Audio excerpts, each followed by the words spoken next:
Bienvenue au débat, la seconde partie de ce grand soir en direct du studio François-Xavier Noumon. Deux sujets d'actualité sont à l'ordre du jour. Nous parlerons en première position des déviances dans les universités publiques. Quelles solutions pour restaurer l'intégrité académique? Et ensuite, nous aborderons la signature des contrats avec le personnel des DTN, un nouvel élan pour le sport béninois. On en parle avec M. Adrien Tchoumakou. Bonsoir, Monsieur Adrien Tchoumakou.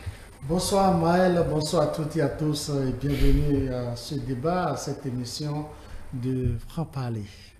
À ma droite, Monsieur Sylvanus Aïmonvor, merci d'avoir répondu à notre appel. C'est un plaisir pour moi. Bonsoir aux téléspectateurs de télé.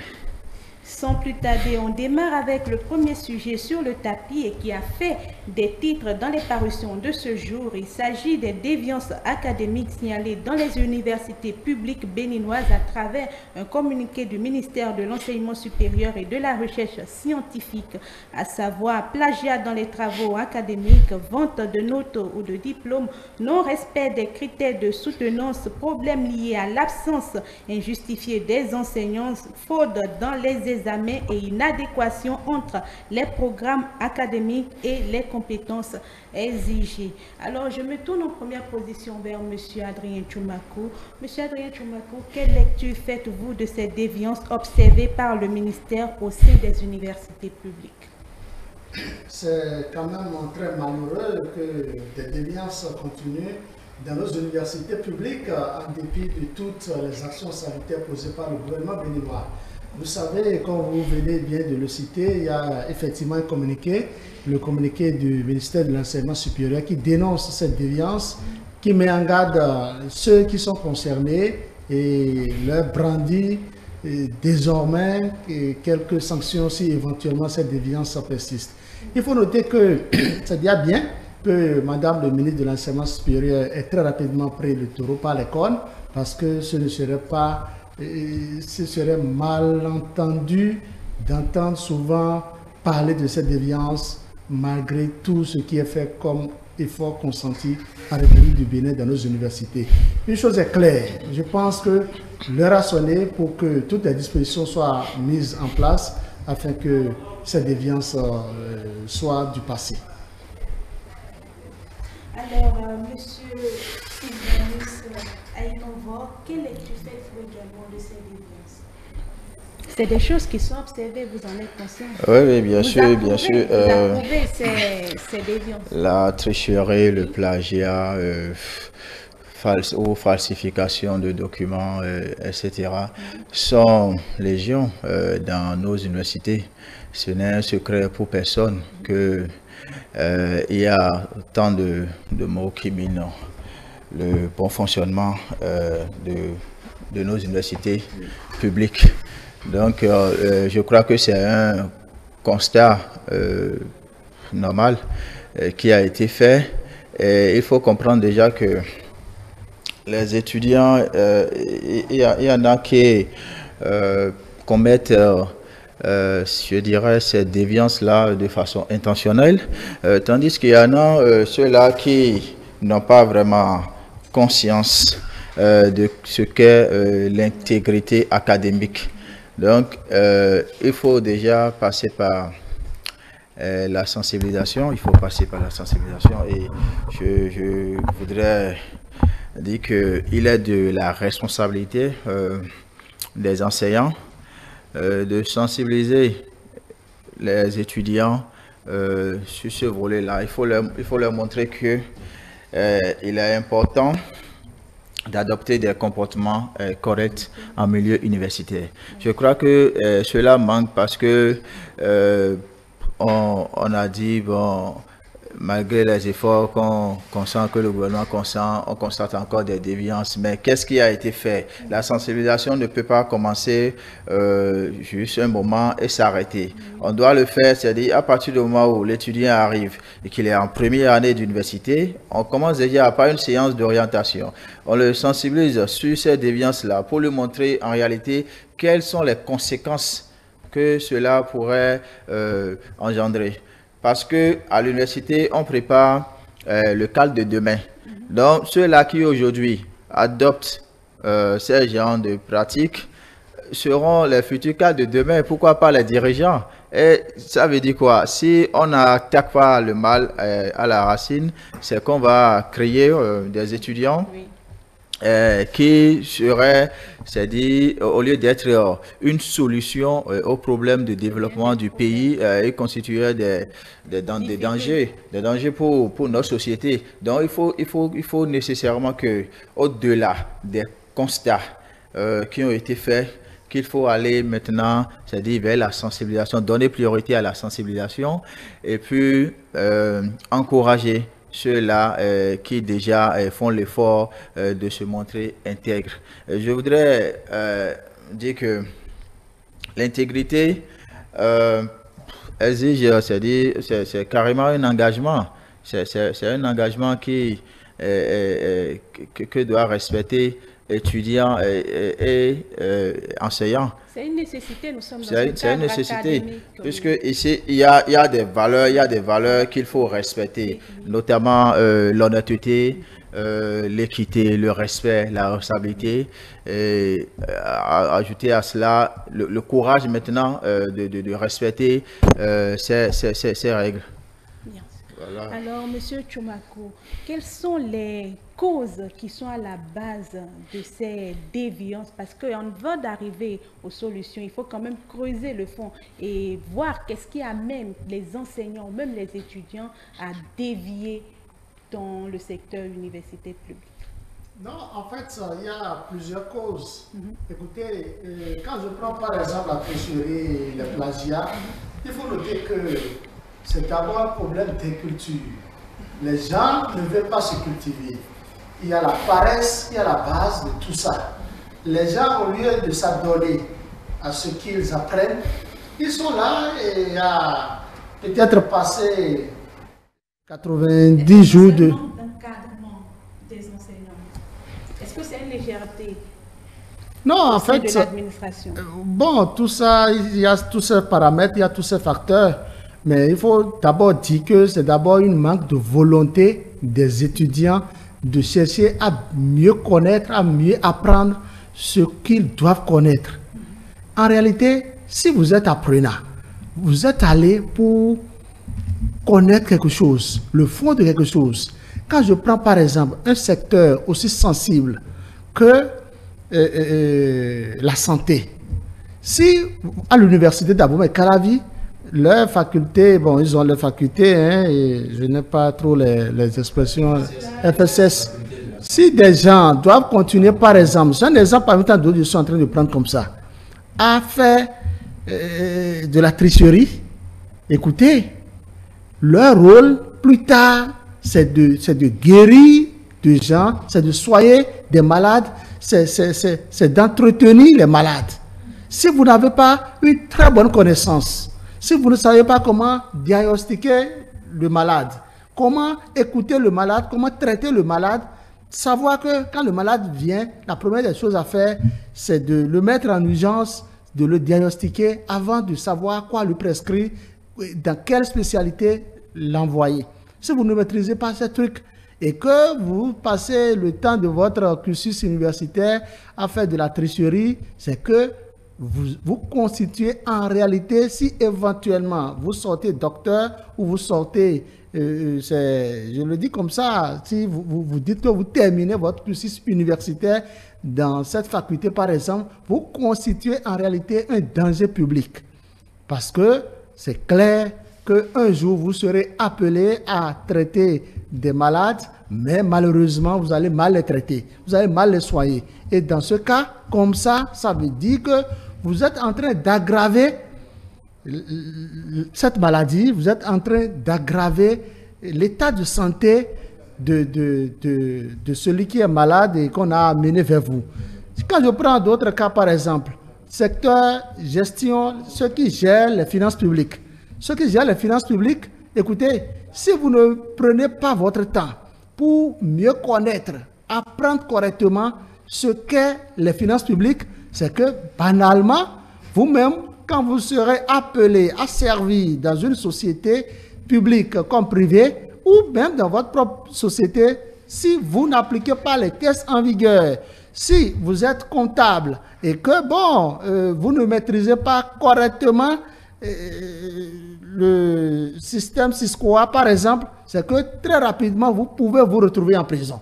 Donc, ça veut dire quoi? Ça veut dire que ceux qui font de la tricherie, hein, qui font des plagiats, ceux qui, au lieu de chercher à mieux connaître ce pourquoi ils sont sur le campus ou sur les campus, c'est qu'ils se font du tort. Parce que ce n'est pas seulement... C'est quand je prends par exemple aussi, même la faculté des lettres, langues et FLAC et communication, quand je prends, comment on appelle cette faculté, si vous, étudiants, vous ne vous appliquez pas, si vous ne vous cultivez pas, et vous passez les 3 ans, par exemple, et vous obtenez votre licence, vous-même, si vous prenez la parole, vous ne serez pas à l'aise au sein de la communauté. Si vous vous exprimez, vous devez vous reprocher des choses. Là, il faut mettre le, vous mettez là, par exemple, où vous faites des accords bizarres, des accords de conjugaison, de grammaire qui ne répondent pas à la réalité. C'est que vous-même, du fond de votre cœur, vous ne serez pas content. Et si vous devez vous exprimer, par exemple, en anglais, aujourd'hui, voici malheureusement ou heureusement que ce qu'on entend par soutenance a été supprimé. Maintenant, les étudiants, il a été dit que c'est seulement des rapports de recherche de 15 pages qu'ils feront pour pouvoir obtenir leur diplôme. Écoutez, si au lieu que vous faites votre soutenance pour qu'on puisse vous évaluer à votre technique de prise de parole en public, à votre technique d'art oratoire, pour que si vous vous exprimez correctement en anglais ce jour-là, les jeunes filles peuvent vous applaudir d'une manière ou d'une autre, c'est que finalement, on vous donne le diplôme, mais vous n'avez pas le niveau. Et là, ça pose un problème.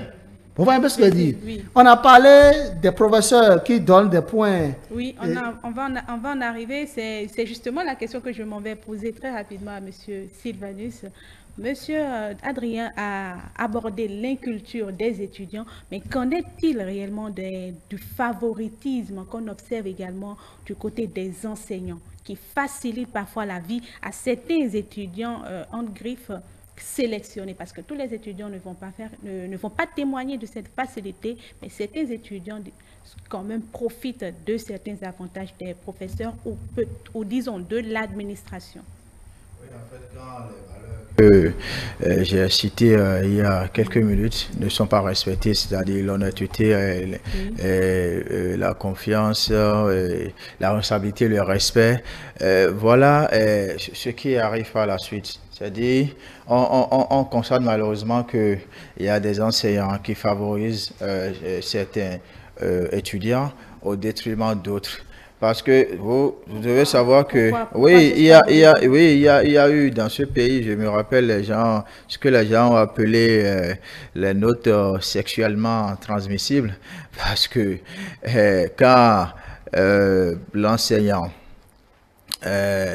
en tout cas fait, je dirais, un peu la cour à une élève ou a envie d'avoir une relation sexuelle avec une étudiante, il arrive que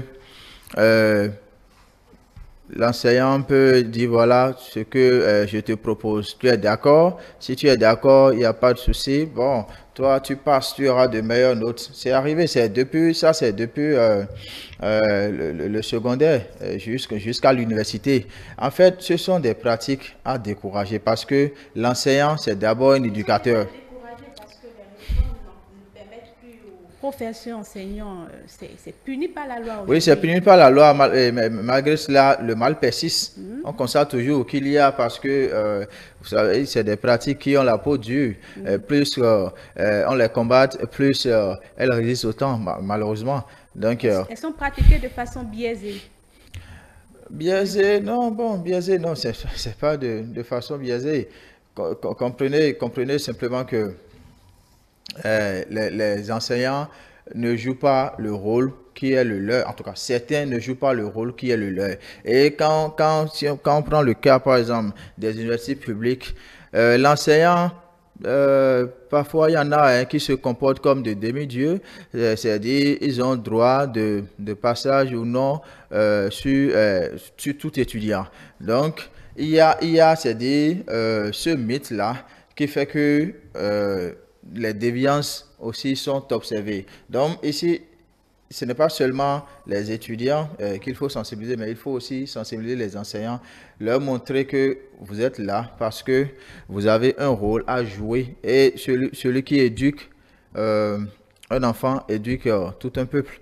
Donc, il faut nécessairement que les enseignants comprennent et, c'est-à-dire, acceptent, conçoivent le rôle qui est le leur et aillent dans ce sens pour que on observe de moins en moins ces déviances qui n'honorent pas du tout le milieu académique.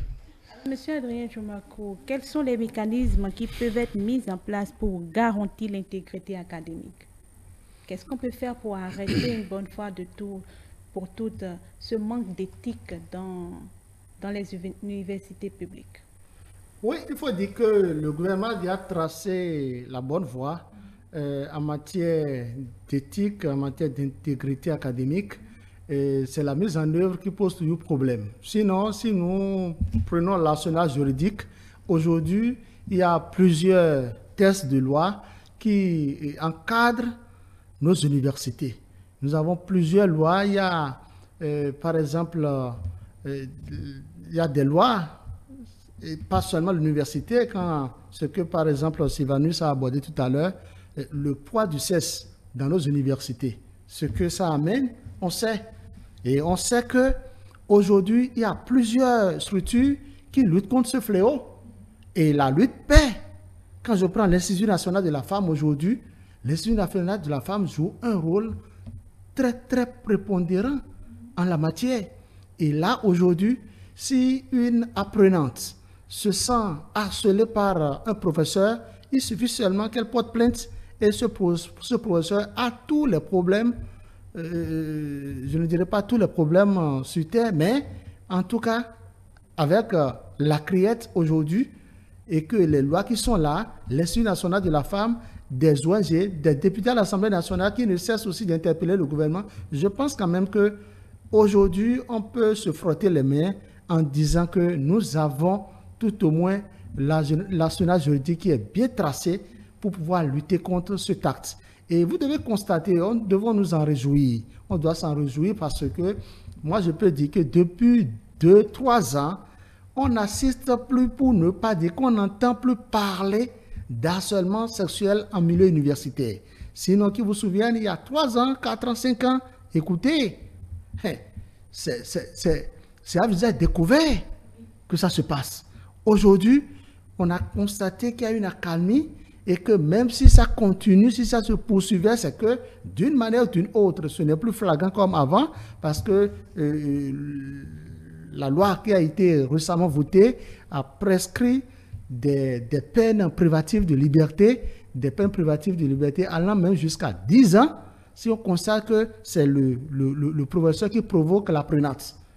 Donc, je pense quand même que aujourd'hui, ce sont les apprenantes et les apprenants qui doivent savoir aussi raison garder. Ils doivent savoir qu'ils sont allés à l'université d'Abomey-Calavi ou dans d'autres universités du Bénin pour étudier.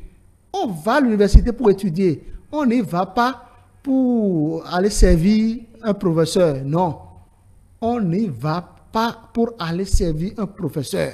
On va à l'université pour étudier. Et si vous mettez dans votre tête, vous apprenantes, vous vous dites que vous aussi, vous allez devenir un grand cadre de demain, vous n'allez pas vous laisser à ces petits jeux où on est dans une logique de favoritisme. Comment faire pour que on soit très bien vu, coché par le professeur, que le professeur t'appelle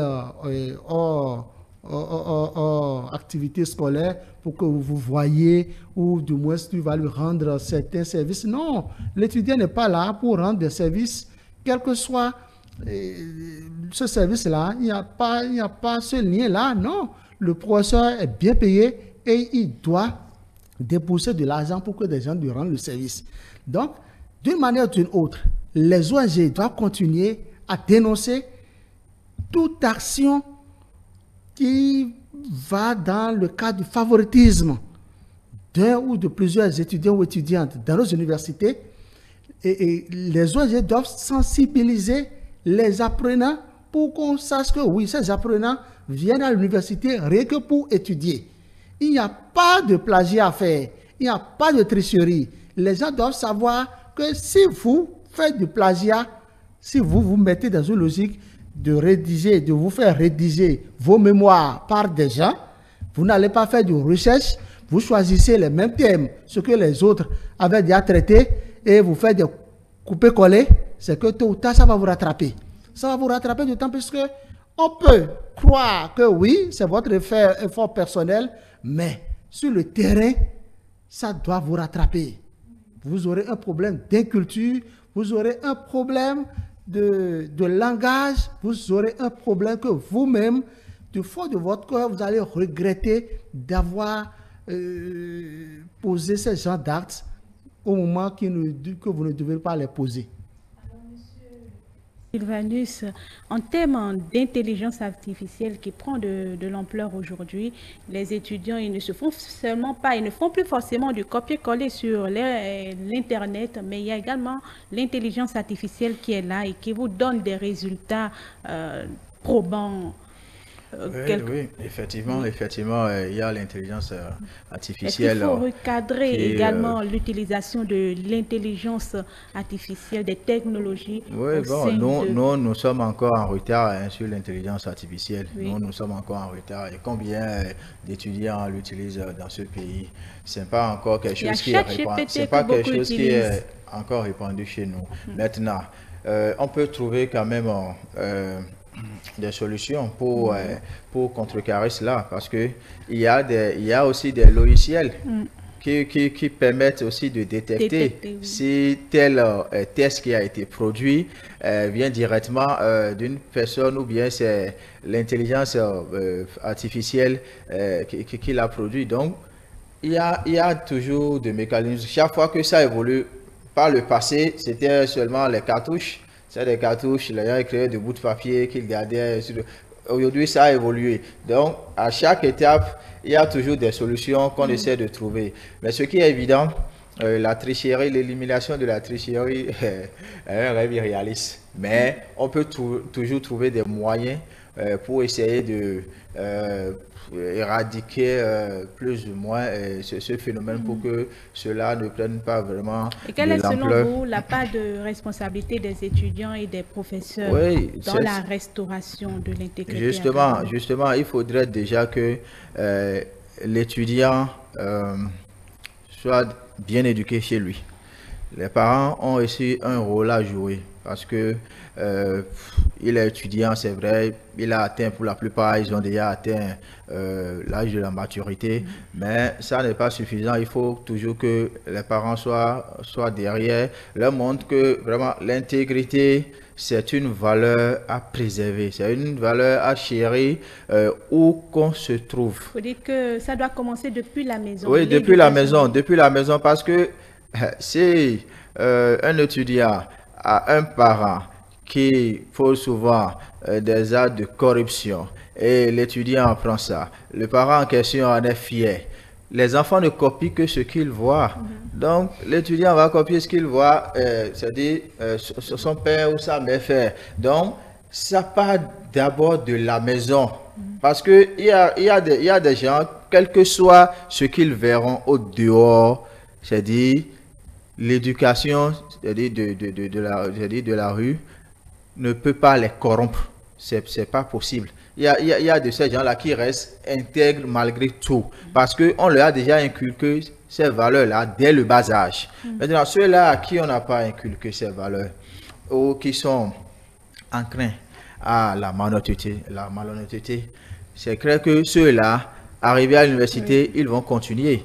Maintenant, il faut qu'ils comprennent que ils ont une image à préserver. Ils viennent d'une famille. Et quand on dira, bon, il y a eu un scandale, tel étudiant impliqué dans telle affaire, ce n'est pas seulement lié à leur personne, c'est lié à toute une famille. Donc ici, on va appeler à une prise de conscience des étudiants. Et à l'endroit des enseignants, je dirais, ils ont un rôle à jouer. Si eux déjà, ils ne montrent pas que l'intégrité est prise au sérieux, c'est clair que les étudiants ne suivront pas le pas. Donc eux, ils ont intérêt à montrer l'exemple aux étudiants. Donc, que chacun joue le rôle qui est le sien et que cela permettra évidemment de bouter un peu dehors les déviances que nous observons. Alors, M. Chomako, comment les universités peuvent renforcer la transparence dans les processus académiques? C'est très simple et je vous remercie d'ailleurs pour cette question. Vous savez, le ministère de l'Enseignement supérieur vient de donner la lettre. La lettre a été donnée, mais il faut des actions urgentes et très courageuses qui pourront accompagner cette volonté du gouvernement d'atteindre ses objectifs. Il s'agit de quoi? C'est que premièrement, qu'est-ce que l'État béninois doit faire? Le gouvernement doit débloquer plusieurs millions de francs CFA pour équiper toutes nos universités du Bénin, toutes les entités, toutes les facultés de nos universités publiques, des matériels ultramodernes, très très sophistiqués, qui pourront détecter, vous dites? Pour détecter toute forme de fraude. Vous comprenez ce que je dis? Les caméras de surveillance, par exemple. Mais là, on parlera de violation de la liberté de l'individu. On ne parlera pas de la violation des franchises universitaires. Ce que je voudrais d'abord dire, c'est quoi? C'est que des machines, vous avez parlé tout à l'heure, vous avez fleuré un peu mon idée, c'est-à-dire, aujourd'hui, il y a beaucoup de logiciels qui permettent de détecter s'il y a plagiat de mémoire ou pas. On sait. Et avec, même avec CMCT là, ça se fait là, ils ont plusieurs appareils ultra modernes, très très sophistiqués. Il suffit très simplement de les installer dans chaque université publique, dans chaque faculté, parce que avant toute soutenance, il faut nécessairement que chaque faculté ou entité donne son quitus avant que tel étudiant et tel étudiant nous soutiennent leur thèse ou leur mémoire. Alors, si avant qu'on ne programme la soutenance, on a déjà le rapport de stage ou le rapport de recherche, et puisque même si on a la version physique, on a toujours la version électronique. Il suffit d'insérer cette version électronique dans le système et ça vous fait référence en même temps que ça a été publié par tel étudiant, telle étudiante en telle année, tout. Et si vous savez automatiquement s'il s'agit du plagiat ou pas. De contrôle. C'est un grand et très haute mesure de contrôle. Une très bonne mesure de contrôle. C'est pour dire quoi? Ça là, c'est urgent. Puisque le gouvernement veut régler le problème. Bon, alors que le gouvernement passe ainsi. Ça, c'est l'une des approches de solution. Secondo, vous voulez me dire tout à l'heure, quand j'ai commencé par l'aborder, qu'on parlera de violation des franchises universitaires. Non. Il faut aussi... de la liberté de l'individu, pas les franchises universitaires. Non, écoutez. Il faut mettre sous surveillance électronique, sous haute surveillance, caméra partout, nos universités. Écoutez, normalement, en réalité, la fraude peut ne pas être interne. Public, elle peut venir de l'extérieur. La fraude peut ne pas être interne. Non, c'est-à-dire, ça, c'est une mesure d'abord dissuasive. C'est une mesure qui permet de corriger d'une manière ou d'une autre ce conseil, qui prévient. C'est une mesure préventive. Vous comprenez ce que je dis? Ça va repousser, ça va corriger beaucoup de choses. Ce n'est même pas sur la seule. S'il y a des caméras de surveillance, pourquoi, si vous allez par exemple au rectorat de l'université d'Abou-Calavi, il y a des caméras de surveillance là. Et vous-même, quand vous savez qu'il y a caméra de surveillance, même pour corrompre quelqu'un financièrement, l'intéressé ne peut pas prendre. Il te dit qu'il y a caméra. Non, mais aujourd'hui, il y a Momo aujourd'hui. Écoutez, bon, même s'il y a Momo aujourd'hui, même si la technologie évolue, en tout cas, on se dit aussi que ce que vous êtes en train de dire, que la caméra enregistre tout. Donc les gens ont peur. Je pense que c'est une mesure hautement préventive. On doit mettre des caméras de surveillance, on doit équiper nos universités des appareils ultra modernes pour pouvoir détecter toute forme de plagiat, toute forme de tricherie. Écoutez, ce n'est pas dans les amphis ou dans des facultés que les étudiants composent. Si vous placez ces caméras, les étudiants ne peuvent même plus tricher. Ils vont se concentrer sur leur copie et réfléchir et faire ce qu'ils connaissent. C'est de ça qu'il est question. Donc je pense quand même que la solution est là. Le gouvernement même est conscient de ce que on peut trouver une solution vraiment fiable et efficace à cette forme de tricherie, de plagiat et à cette technique de fraude. On peut véritablement lutter contre cette technique de fraude et je pense quand même que le gouvernement est à l'écoute. Le gouvernement mettra en œuvre certaines de nos propositions. Alors, des mesures préventives et dissuasives sont entre autres quelques solutions proposées par nos invités pour restaurer l'intégrité académique. Alors, nous allons passer au second sujet. Le 8 octobre 2024, le Bénin a signé des contrats avec 142 membres du personnel technique des directions techniques nationales DTN dans divers sports. Cette initiative vise à renforcer le fonctionnement des DTN et à améliorer la performance sportive nationale. Le ministre des Sports, Benoît Dato, a souligné l'importance de l'engagement, de l'éthique et de la performance dans ce projet, tout en promettant un contrôle rigoureux des ressources allouées. Alors, je vais me tourner vers M. Sylvanus Aïmovo. Quel changement concret peut-on attendre de la mise en place des DTN? Oui, c'est déjà une très belle initiative parce que auparavant, il n'y avait qu'un DTN, il n'y avait qu'un DTN responsable. Aujourd'hui, ce que le gouvernement propose, c'est qu'il y ait des directions techniques nationales pour plusieurs disciplines sportives. Donc, c'est une manière déjà de promouvoir tous les sports, toutes les disciplines sportives à la base, une manière de permettre de détecter les talents, les talents à la base. Parce que ici, chaque direction, je crois, travaillera à sillonner toute l'étendue du territoire national pour y détecter les talents qui seront nos futurs champions, pour détecter les talents qui seront demain nos futurs champions, nos futurs champions. Donc, c'est le sport, ça part de la base. Ça part de la base, ce n'est pas en grandissant que les gens deviennent de grands sportifs. Nous avons vu des pays développés où on met l'accent beaucoup plus sur le développement des disciplines sportives à la base.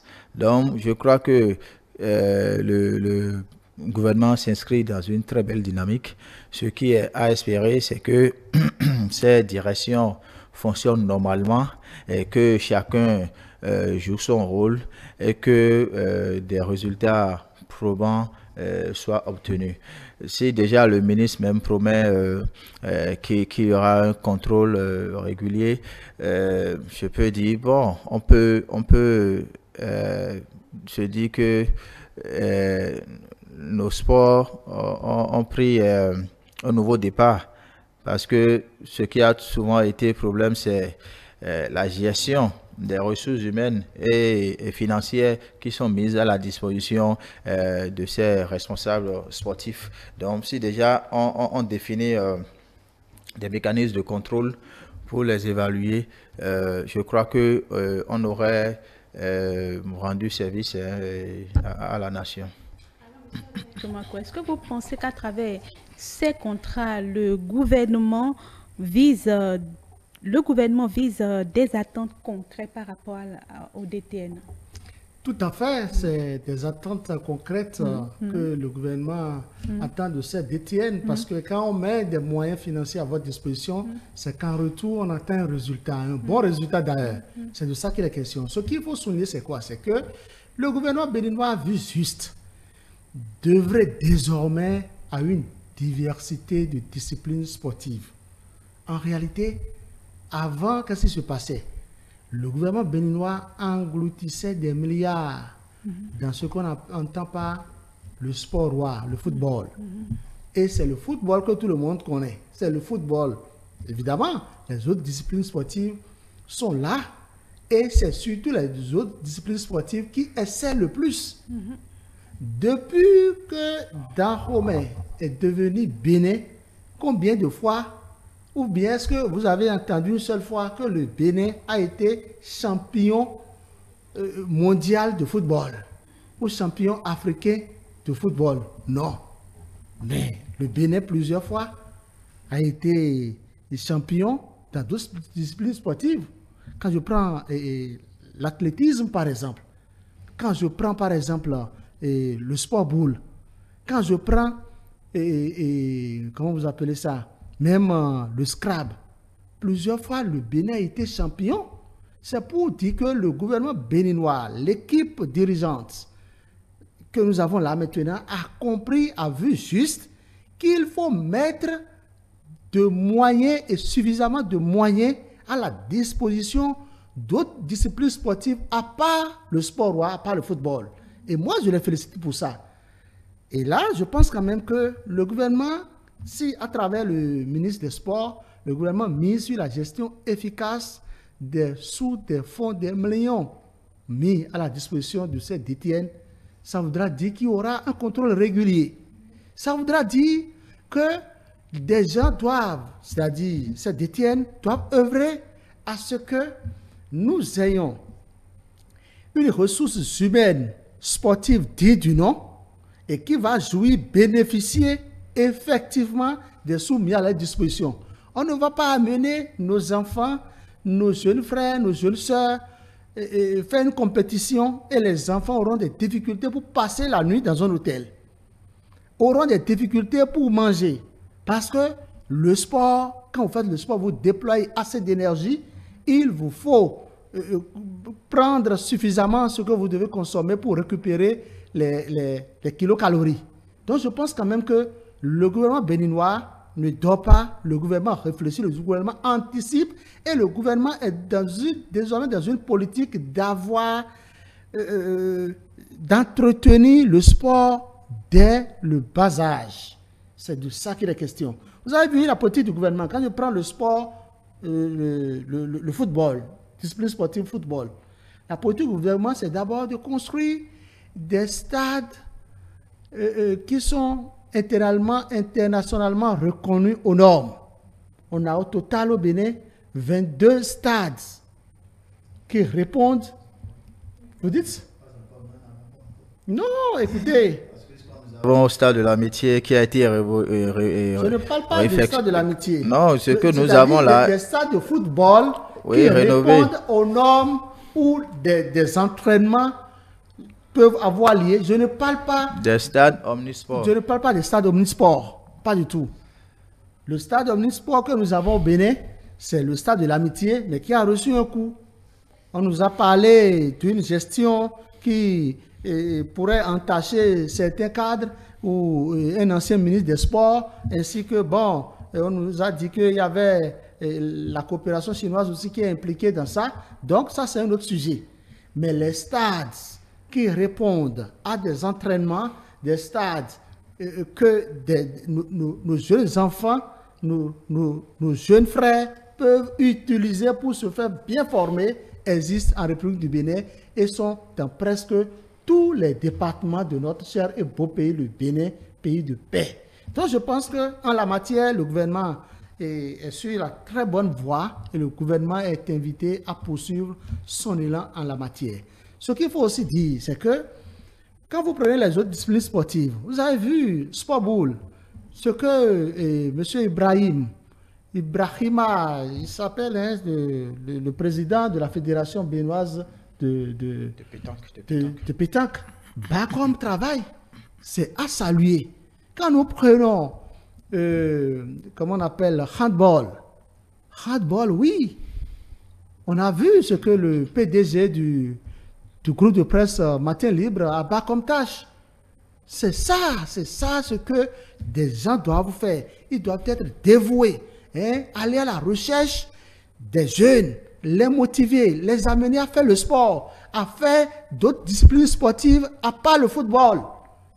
On doit même commencer par faire en sorte que ça ne soit pas seulement le football, que les enfants apprennent d'une manière ou d'une autre dans nos écoles privées, dans nos écoles publiques, dans des collèges et consorts. Ouais, je vois. Il y a la natation aussi qui est là. Ouais. Donc le gouvernement doit œuvrer pour tout ça. Et le gouvernement est en train, je pense quand même que... Oui, tout à fait. Bien sûr. Le gouvernement a une vision globale des sports et nous pensons que cela augure déjà d'une bonne avancée. Et ce qui reste à espérer, c'est que le travail qualitatif soit fait pour que nous ayons vraiment nos futurs champions. C'est bon? Okay. Donc, je pense quand même que moi, je suis vraiment satisfait. Je suis très fier du gouvernement béninois et on doit inviter le gouvernement à poursuivre dans cette dynamique. Il faut que, plus que jamais, le gouvernement nous recule, que le gouvernement avance et que les sous mis à la disposition des détenus soient très bien gérés. Justement, alors, M. Sylvanus, M. Adrien l'a si bien introduit. Comment la gestion, les sous alloués peut influencer les résultats sportifs? On dit un homme, une mission, des moyens. Je crois que le gouvernement a pris en compte ces trois volets. Et quand c'est fait, c'est que chaque sou qui est décaissé doit être dépensé à bon escient. Donc ça veut dire quoi? Que l'argent qu'on alloue à telle direction technique doit être utilisé à bon escient. On ne doit pas détourner l'argent à d'autres fins. Le fait amènerait à ne pas obtenir les résultats escomptés. Et donc ici, c'est la gestion des fonds qui déterminera ce qui deviendra demain nos différentes disciplines sportives pour lesquelles le gouvernement investit assez de ressources financières. Quels défis pourraient donc émerger de l'implémentation de ce projet? Le défi, c'est surtout la cohésion d'équipe, parce que par le passé, il n'y avait qu'un seul directeur technique pour travailler pour telle discipline. Aujourd'hui, il y a toute une direction, donc il y a un personnel, donc il faut que ceux-là qui travaillent montrent qu'ils sont là pour l'efficacité dans le travail, pour l'atteinte des objectifs. C'est surtout ça. Il faut la cohésion d'équipe, qu'on mette de côté les divergences et qu'on s'entende sur ce qui pourrait faire avancer chaque discipline sportive. Alors, M. Adrien Choumakou, quels défis entrevoyez-vous à travers la mise en œuvre, des défis techniques à travers la mise en œuvre de ce projet, de ce partenariat de gouvernement et des DNT?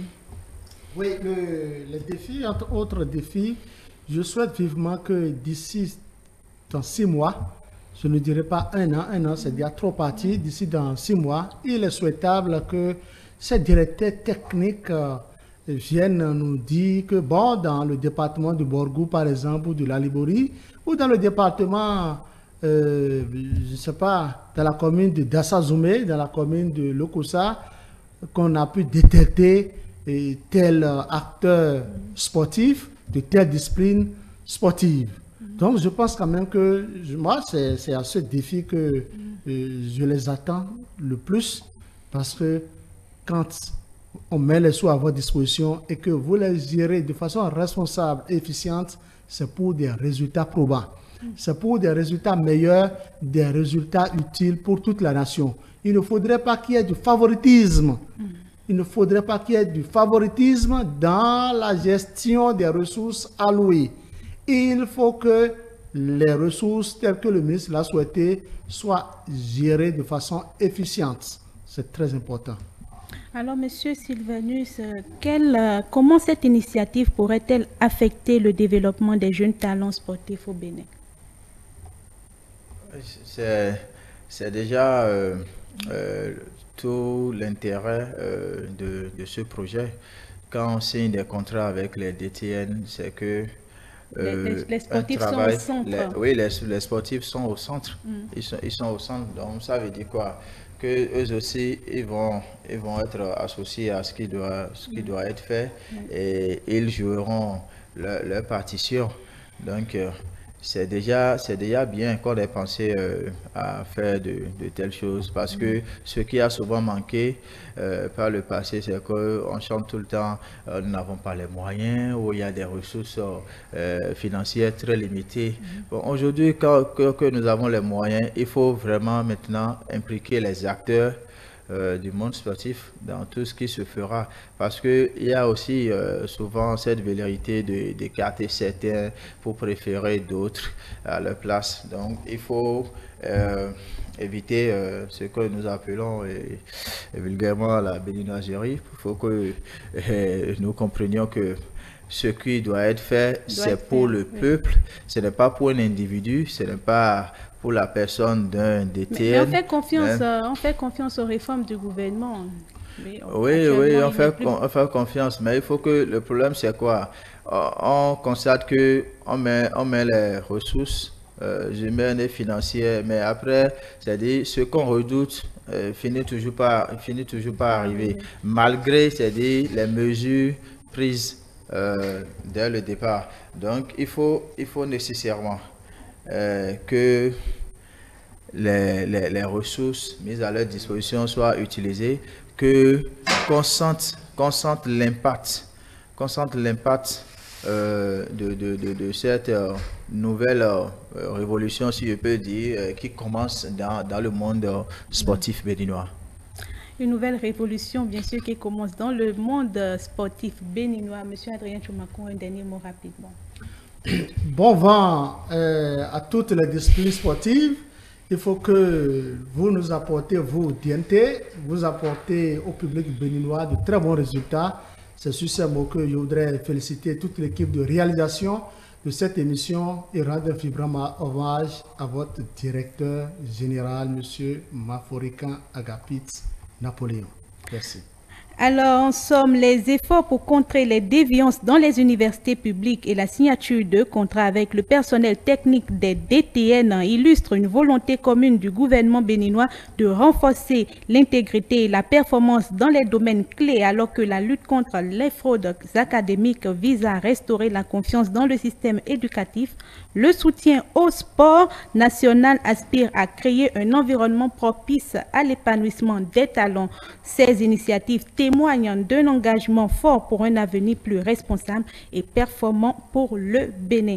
Nous étions en direct du studio François-Xavier Noumon. Vous pouvez nous suivre sur l'ensemble de nos plateformes digitales, notre site internet www.etelebenin.com, notre page Facebook ETélé en direct, notre chaîne YouTube ETélé Bénin et via notre application iOS et Android ETélé tout simplement. ETélé avec vous, pour vous. On se retrouve la semaine prochaine.